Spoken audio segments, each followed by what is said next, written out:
Hello and welcome back to Twilight Princess in Minecraft. In this episode we'll be tackling the rest of Faron Woods, building this cave and these two areas leading to the Forest Temple. Sadly, I won't be building the Forest Temple itself in this episode. That is because I was highly debating whether I should do the interior or not for the Forest Temple, and at the last minute decided I should. So I'll be doing the Forest Temple in its own video. But yeah, full disclosure, this is the tree episode. Lots of trees in this. Shout out to my tree fans. And let's get into it. So first off, I'll need to make some adjustments to the map. You see this big gap? It's because I pasted it in wrong. How? I don't know. It was a little bit ago. But it works out because I can now paste it into a super flat world that isn't like 2 blocks from the void. The new world will allow me more space for when we get to the lower sections of the map. It also kind of covers up the bottomless pit under the bridge though. I was originally going to cut out the new stone to the void again, but then I just decided to use some black stained glass to sell the illusion. It looks a lot cooler without shaders, kind of just reflects the sky. Another thing that needs to be fixed is a little discrepancy in the guide map. The mini-map in-game would lead you to believe that this cave is just a whoop straight line to the next area. However, once you head into the cave, you are given a completely different isolated segment that's more like, ooh, not that way, ooh, yeah. I then move the main map aside and insert the cave map where it should be. And if you're thinking, hey wow, that was easy, it will cause issues a little bit later, don't worry. But with these adjustments made, I can then start raising the terrain to where it is in game.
After marking where some of the geometry is on the map, I then cover everything with stone so I can mold it into its final shape.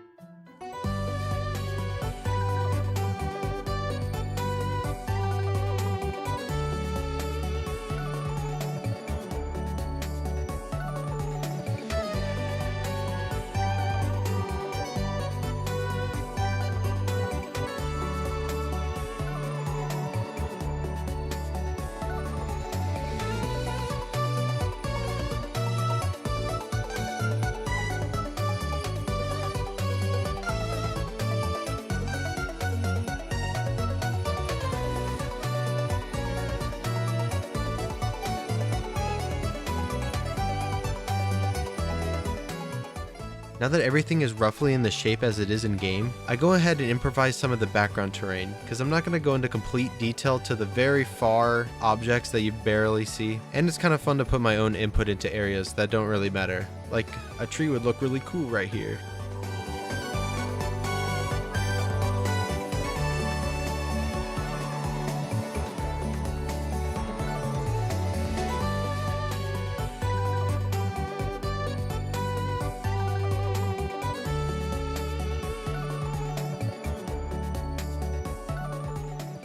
Now that I'm happy with the shape, I go ahead and map out every area that I want to be grass.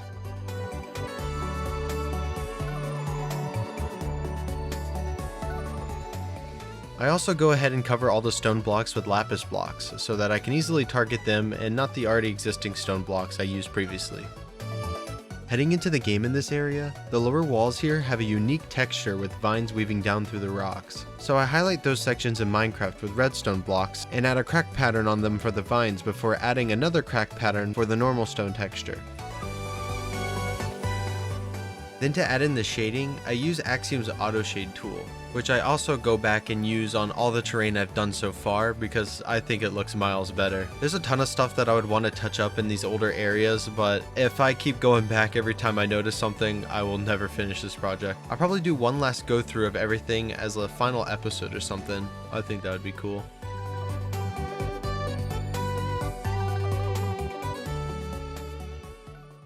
Now that the terrain is done, I'll start on the interior of the cave. Heading inside, there are some torches that you can light with your lantern, some grass scattered around, and these occasional old mossy wooden floors.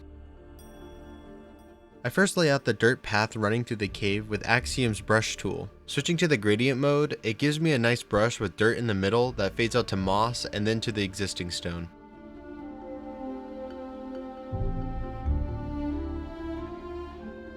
When going with the details, I decided to just put a wall with a lantern on top for the torches, and for the floors, to match the colors the best, I go with mangrove wood mixed with stripped dark oak wood.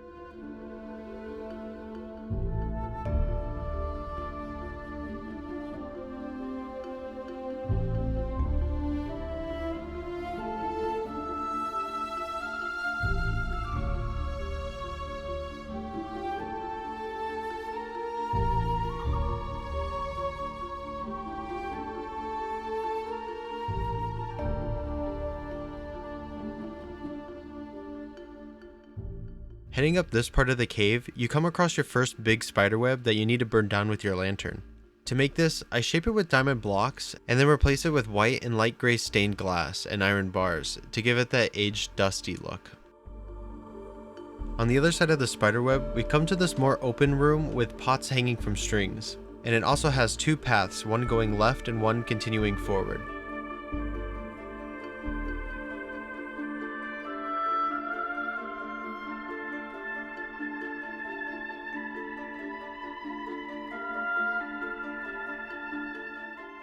Going left leads you to an ascending path to another torch with a chest.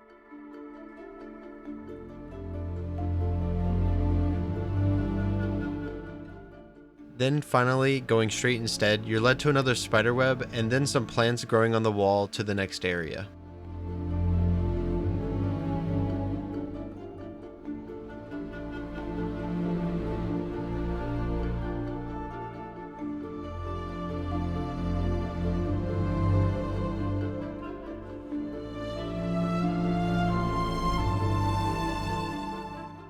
Alright, now onto the forest section. You can see why I call this the tree episode.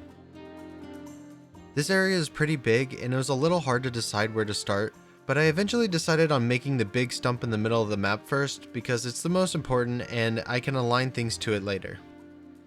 Starting on the outside of the trunk, there's not a whole lot going on. There's these two platforms that a chest spawns on later in the game when there's poisonous fog, and to the left of that, there's a singular root that acts as the base of these two pillars.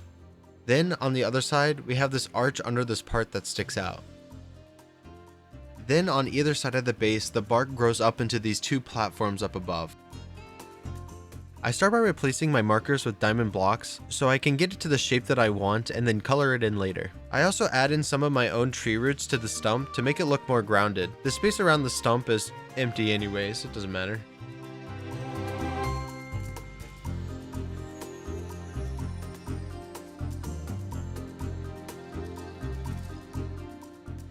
Now that the shape of the stump is done, I figured I would go through the path that you take as a wolf later, starting with these two pillars that you jump onto off of this ledge to get to the middle of the stump.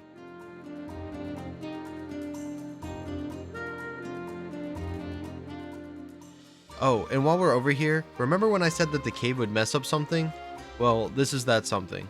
So we have this area in between these two areas that connects them and makes it so the terrain has to be consistent because you have to go through this area to the next area. But if you can remember, we moved this far back area a little farther back so that the cave can fit because they modeled the cave to just be a little segment right here. And that leaves us with way more space than what we need. But when I said that it would be a problem a little bit later, I actually meant a lot bit later because this is a later part in the game and I'm not going to be building it right now. That's future me's problem. Haha, idiot. I bet he's watching this clip right now. Anyways, you think this jump is possible? Vote now.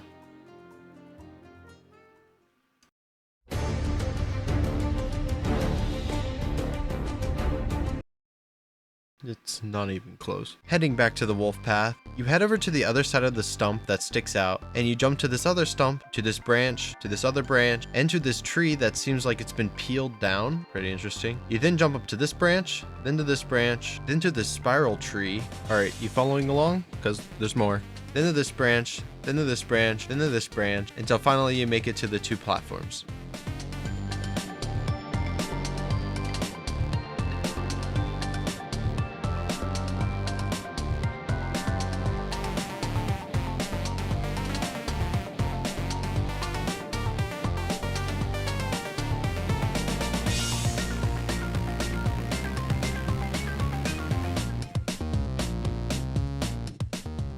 And it was at this moment that I realized that I had built these little half walls on the wrong side.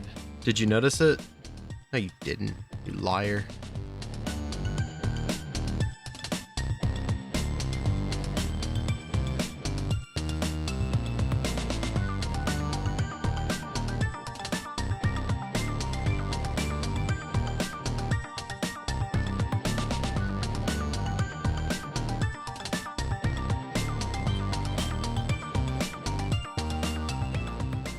Then on the other side of the 2 platforms, there's some more pillars and a twisted tree stump down to the other side of the fog.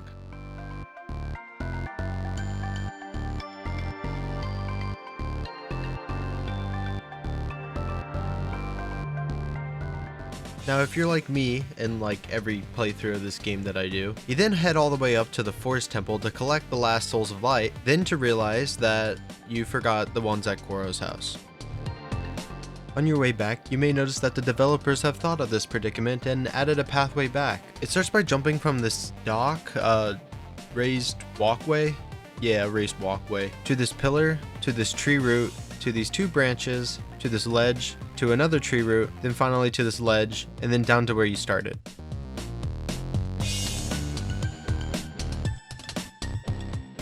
The reason I call this a raised walkway is because you can actually see some remnants from when the 2 ends actually did connect, like it was built previously to allow easier access over the fog. So I map out about where I think it would have been, so I can add in the broken down section later.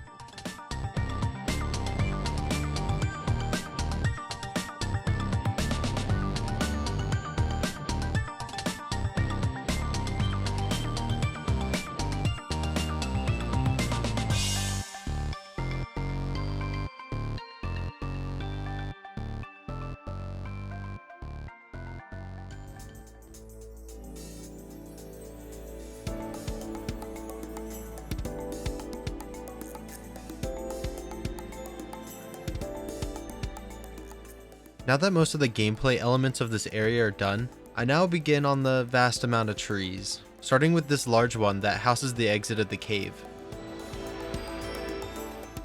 For most of the trees that I'm about to do, I end up freestyling them a bit. I try to maintain any unique attributes that they have, like this tree having a cut off limb towards the bottom. But for the most part, I do kind of add my own branches because in game there's only like a few branches and then a large leaf texture over that, and that won't look the best in Minecraft, so I have to add a little bit more branches. And you also might have noticed that I've been leaving out the branches on the trees that I've already done so far, and that is because I can position them better with the other trees that I'm about to make. I also loop back to this little segment in the wolf path that I forgot to make.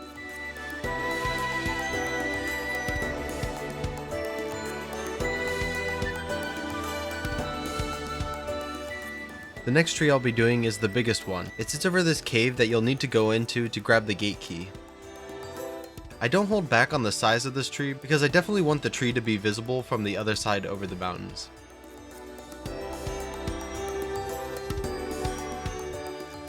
For the branches on these larger trees, I use Axiom's path tool to add these larger spikes before going in and adding smaller branches to complete the shape that I'm going for.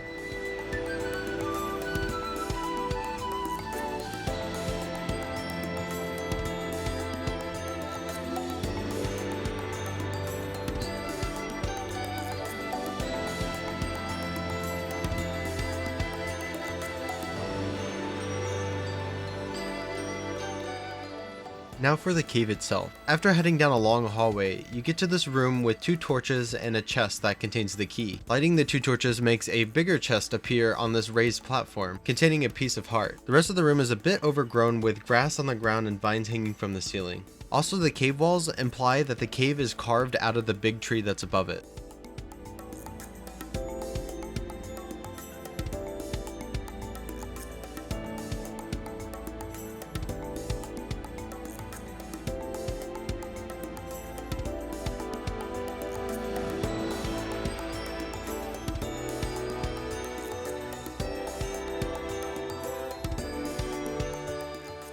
Now time for all the filler trees. You may be expecting me to make an asset to paste around like I did in previous episodes, but believe it or not, every single tree here seems to be unique. And there's also these trees higher up that are completely sideways, and it would be pretty hard to make a reliable asset to paste sideways like that. So I am going to be building all of these trees as they are.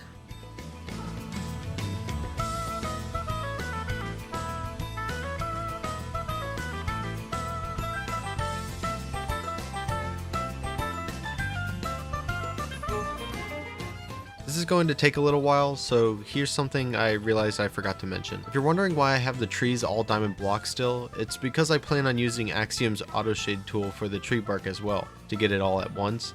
Unlike the mountains that I used the tool on earlier, I actually prefer to texture tree bark by hand because the auto shade tool is good, but it's mathematically perfect and doesn't give me exactly what I want. I think exaggerating the crevices manually actually makes them look better, but I'm gonna go ahead and use auto shade anyway because it's a lot quicker and I've spent enough time already on these trees.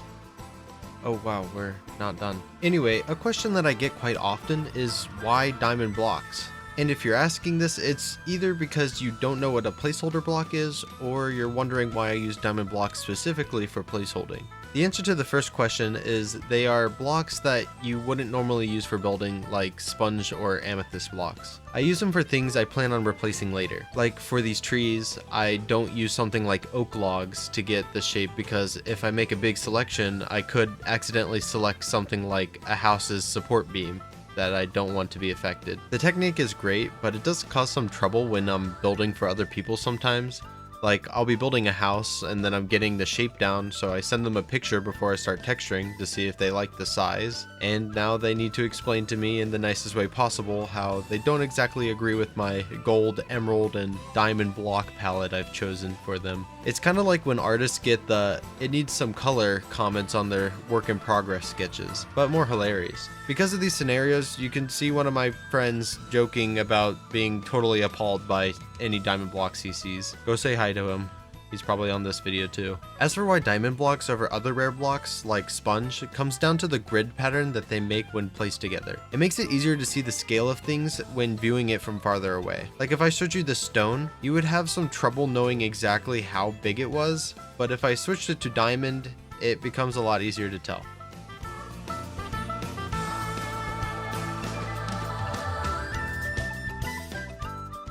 So, you see any good movies lately? I recently saw DreamWorks' Wild Robot with my mom not too long ago. Very, very pretty visuals, a moving soundtrack, and the story, I mean, it's alright. Seems like there's a lot of movies like this. Is story writing the hardest art form? Or are there just less people interested in story writing? Tell me what you think in the comments. Anyway, that's the last tree. Wow. I don't even want to think about building another tree. I then select all the diamond blocks and then shade it with an oak texture.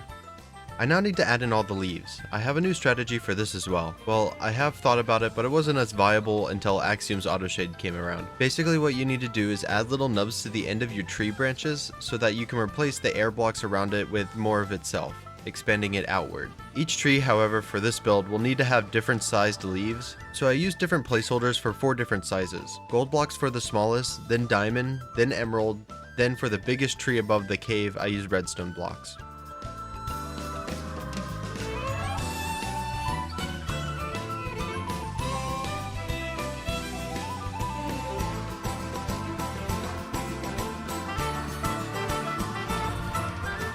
Now I was super excited to show off expanding the little nubs to the final leaf form, but as I'm going through the replay file, it gets to this part where I do like the first layer and then it just stops. I think I accidentally paused the replay somehow. I have no idea what happened. So instead I have this footage to show off what I'm doing. I personally think this is the best way to do leaves because you can keep expanding the leaves to the perfect size and you can also get a consistent bushiness around the whole thing. And here are all the leaves fully realized. Disappointing, I know. But it looks good. Now I select all the blocks and use the auto shade tool once again to shade all the leaves with different leaf blocks. The reason I didn't use the nub method before is because one of the only ways to shade the leaves was to replace all the bottom leaves to dark leaves and then all the top ones to brighter leaves, which gives them like this real plastic feel. But now auto shade is able to make it look good really fast. But now what we're left with are these super dark areas below. You know, Minecraft, you could let a little bit more light through the leaves. Would make my life easier. To combat this, I use glowstone to simulate some artificial light in areas that I think would need it.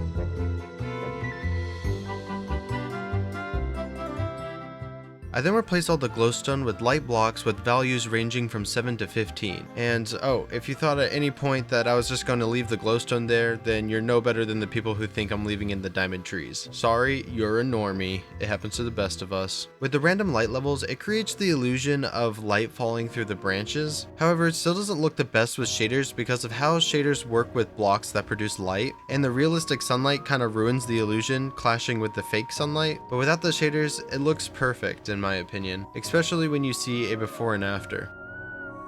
But you know the rule of Minecraft building is build without shaders and only use them for showcasing. So what are you gonna do? I now need to go back through and add in any details that I missed, like vines and such.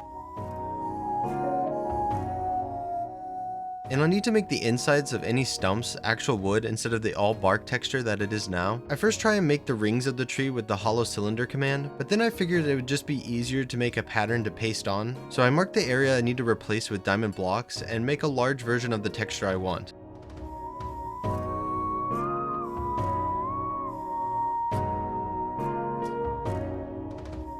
I then mask diamond blocks and copy and paste that pattern onto the area to apply it.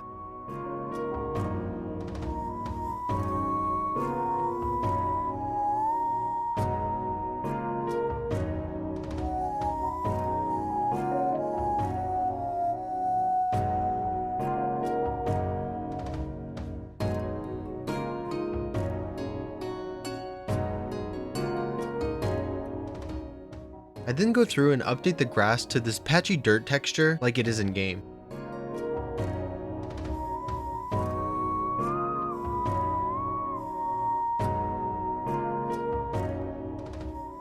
I also add in the roots weaving through the dirt.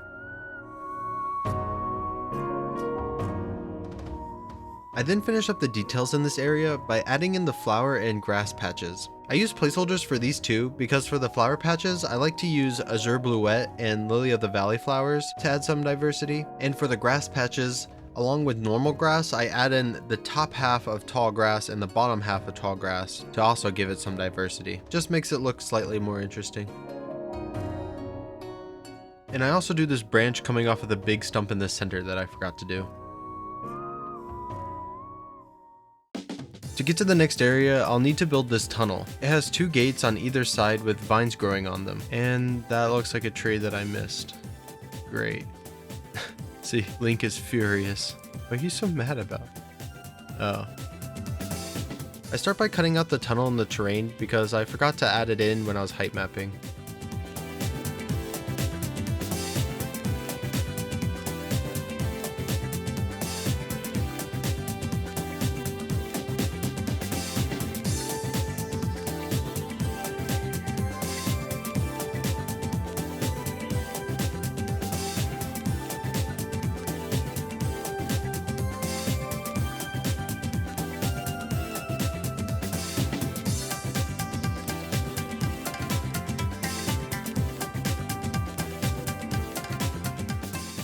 Heading out of the tunnel, you're led to this area surrounded by a bunch of, you guessed it, trees.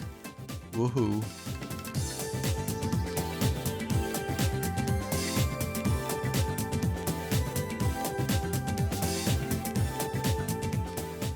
Okay, these are the same tree. Well, I made it this far with the original designs. Might as well keep going.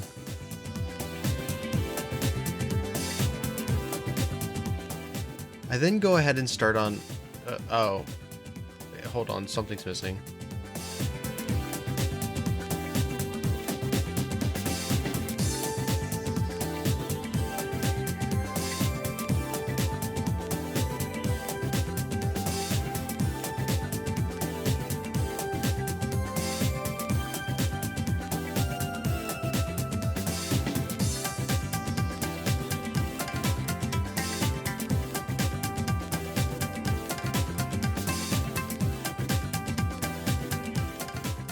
This bridge right here. For some reason this bridge only appears after the area has turned to twilight. I guess it's implied that the twilight broke it off and brought it here. However, the broken trees that it's leaning on were there before it. Perhaps maybe the twilight has brought it here more than once. I begin building the bridge upright before I slant it and then move it into place.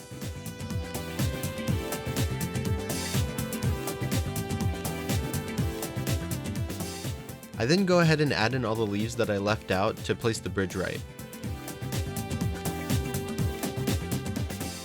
And I finish up this area by adding in the big dirt patch in the middle.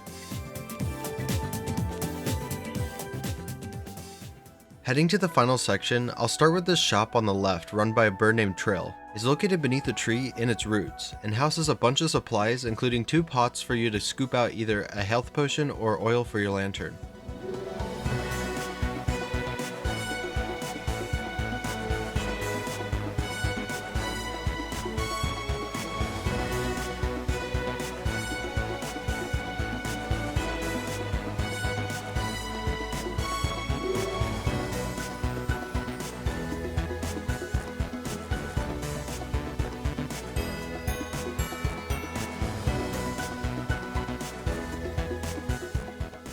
And across from the small shop are a bunch of trees and something I've never noticed or heard anybody talk about before. That being this tree that is like reclining back into this wall. I wonder why it's like this.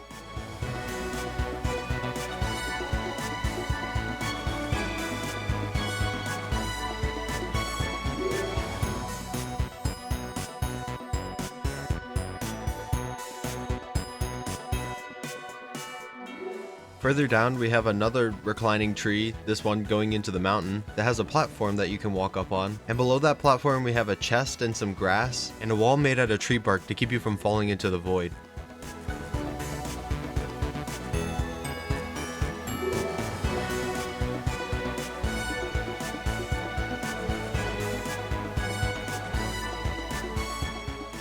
And like every area so far, I ended off by adding in the patchy dirt pattern, any grass, and this unique tile texture.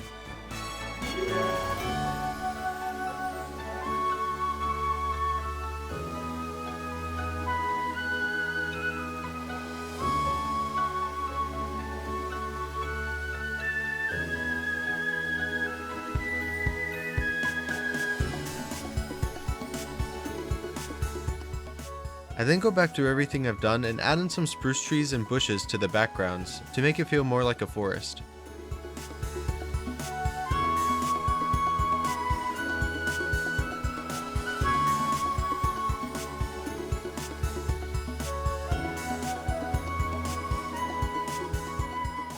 The last thing I want to do is the same thing but to this segment heading to Hyrule. I also make some new oak assets to use, and yes, this is the tree you saw me build earlier.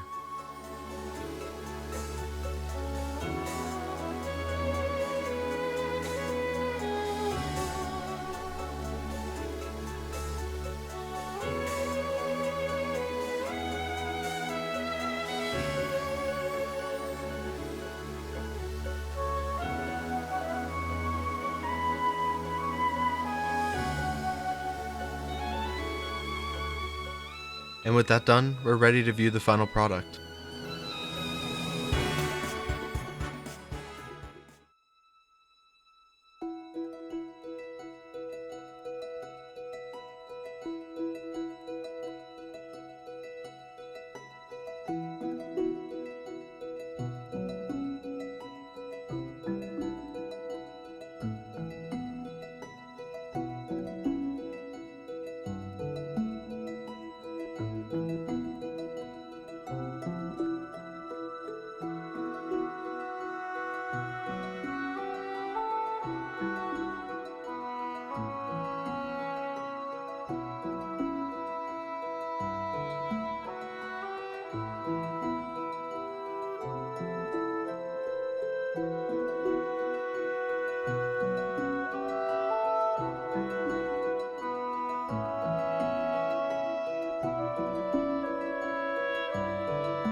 Thanks for making it to the end of the video. Hope you enjoyed. As always, every build I do on this channel is on my Patreon for free, so check that out if you want. Lots of trees were made in the making of this video, and now I'm feeling confident enough to make my own tree tutorial, so if you're looking to make trees like I do, stay tuned. Up next, most likely Avatar: The Last Airbender video, so I'll see you there. See ya.